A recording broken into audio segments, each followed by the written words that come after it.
Alors, je vais vous faire voir comment on règle l'allumage sur un Solex 6000 ou Flash.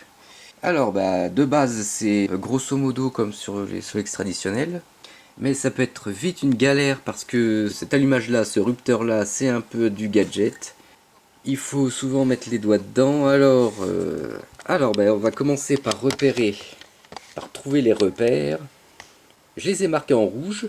Il y a un repère donc qui est fixe sur le stator et un repère tournant sur le rotor.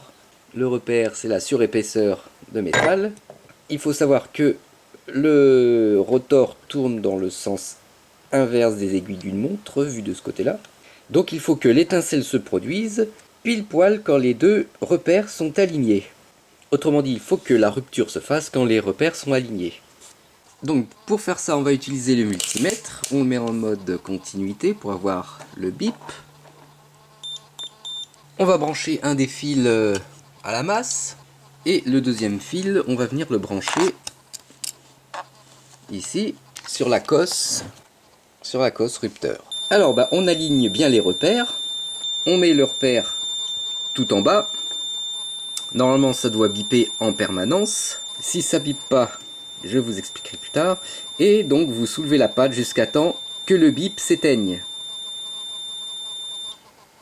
Voilà, le bip s'est éteint. Donc normalement, si on recule le repère, ça se remet à biper. Et le bip s'éteint quand les deux repères sont en ligne. Et là, ça y est, le réglage de l'allumage est fait et on peut resserrer cet écrou-là définitivement. Alors, si par malheur, le fait de bouger cette patte-là ne change rien à rien, si vous avez le bip en permanence ou si vous n'avez aucun bip, alors là, il va falloir sortir le rupteur et il va falloir venir agir sur cette petite patte, la tordre soit vers le haut, soit vers le bas. C'est pas une blague, hein, c'est expliqué comme ça sur les documents de l'époque. Autrement dit, si vous avez le bip en permanence, ça veut dire que les contacts restent fermés. Il faut donc tordre légèrement cette pièce-là vers l'intérieur. Et si au contraire vous n'avez aucun bip, ça veut dire qu'il n'y a aucun contact et il faut donc tordre ça vers l'extérieur. Alors il faut y aller vraiment tout doucement pour ne pas casser la pièce. Et il faut faire en sorte bien sûr que les vis platinées soient toujours bien en contact, comme ceci.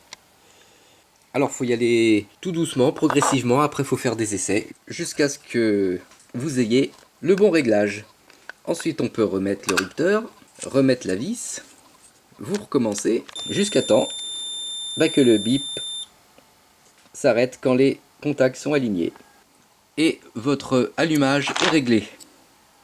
On rebranche le fil de bobine, et voilà, votre allumage Solex 6000 ou Flash est bien réglé. Et puis on termine en passant le fil derrière la patte de maintien du rupteur. Et voilà, c'est la fin de la vidéo du réglage de l'allumage.